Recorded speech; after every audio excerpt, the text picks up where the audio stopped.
Olá pessoal, eu sou a Aline, advogada do time de consultoria tributária do Molina Advogados, e hoje venho falar com vocês sobre uma solução de consulta muito curiosa da Receita Federal, que analisou a polêmica tributação de software para fins de apuração das bases de cálculo do IRPJ e da CSLL no lucro presumido. Trata-se da solução de consulta número 6022 de 2021. Ela já não é tão recente, tá? Foi divulgada no Diário Oficial da União em agosto desse ano. Mas eu digo que ela é curiosa e por isso eu fiz questão de gravar esse vídeo, porque a Receita Federal tratou da tributação de software sem considerar o posicionamento do Supremo Tribunal Federal no julgamento das ações diretas de inconstitucionalidade números 1945 e 5659 ocorridos em fevereiro de 2021.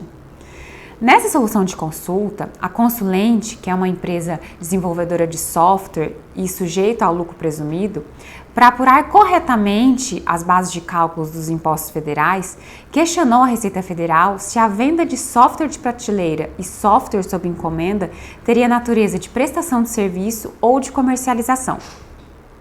Como a gente sabe, essa distinção entre a comercialização e a prestação de serviço faz toda a diferença para as empresas sujeitas ao lucro presumido, porque isso impacta diretamente no percentual fixado pela legislação federal em relação às bases de cálculo de cada um desses impostos. Eu vou explicar melhor. Para as pessoas jurídicas que exercem a atividade de comércio, as bases de cálculo do IRPJ e da CSLL são determinadas pela aplicação de 8% e 12%, respectivamente, sobre a receita bruta oferida no período.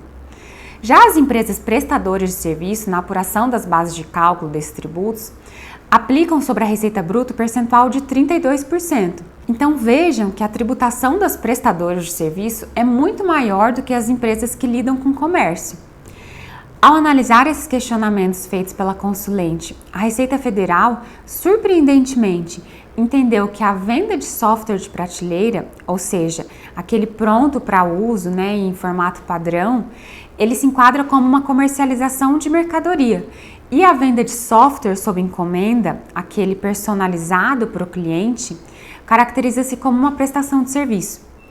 Esse posicionamento da Receita Federal se mostrou bastante favorável à empresa Consulente, porque de acordo com a consulta, ela comercializa programas de computador padronizados, sem efetuar personalização a partir de algumas demandas específicas dos clientes. Ou seja, por se tratar de um software de prateleira, a Receita Federal entendeu que a empresa seria uma comerciante e, portanto, para apurar as bases de cálculo do IRPJ e da CSLL, ficaria submetida à aplicação de 8% e 12%, respectivamente, sobre o seu faturamento.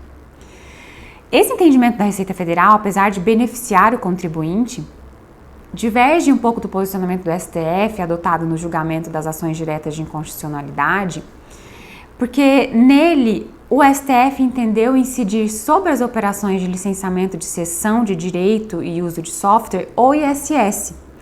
Ela entendeu ser irrelevante qualquer definição, qualquer diferenciação entre o software de prateleira e aquele vendido sob encomenda.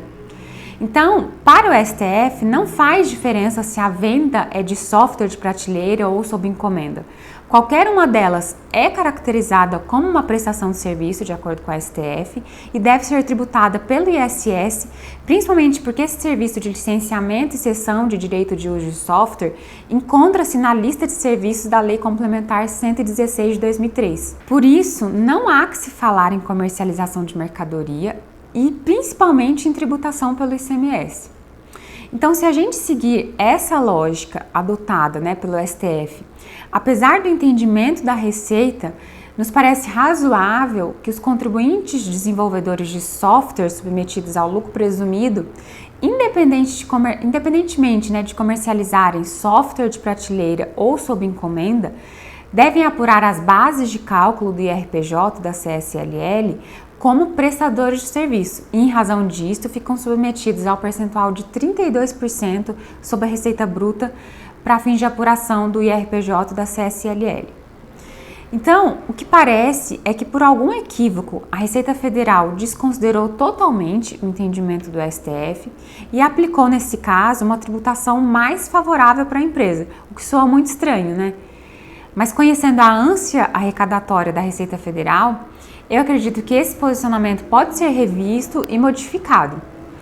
Um outro ponto importante é o fato de que apenas as soluções de consulta COSIT e as soluções de divergência têm efeito vinculante no âmbito da Receita. O que isso significa? Que esse entendimento que eu trouxe hoje da Receita é aplicável somente para a empresa consulente. Ou seja, os outros contribuintes que eventualmente se respaldarem nessa solução de consulta poderão sofrer algum prejuízo se o posicionamento da Receita for modificado. Então fique atento.